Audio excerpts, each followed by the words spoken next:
Here's a simple analogy you can use to explain this to husband, wives, sisters, brothers, mom, dads, grandma, grandpa, aunts, uncles, cousins, friends and neighbors in a way that's easy to understand and non-judgmental.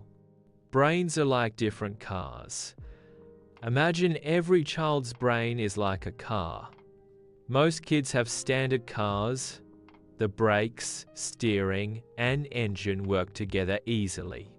When they feel upset or excited, they can slow down, stop, and steer just fine. Kids with autism might have special cars. The brakes, engine, or steering work differently. Some have brakes that are very slow, some have engines that rev up too fast, and some have steering that's hard to control. What this means: when a special car gets upset, angry, scared, overstimulated, it can lurch forward or spin out. This is like hitting, yelling, or fighting.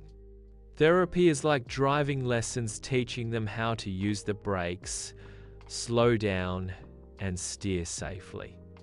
Some special cars learn quickly and get better over time. Others need more practice, more guidance, or special tools to stay safe. Sometimes, if the car is too hard to control on regular roads, it needs to be in a safe, controlled environment like a driving track where it can keep practicing without crashing. No one's car is bad.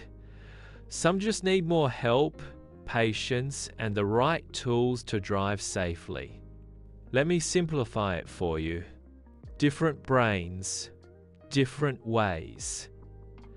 Some kids' brains work a little differently. Sometimes their feelings get really big, really fast, and they don't know how to slow down. That can make them hit, yell, or grab things not because they're mean, but because their brain is trying to tell them something. Other kids might get upset too, but their brains know how to pause and think first. Kids with autism are learning how to do that too. They just need more practice, help, and patience.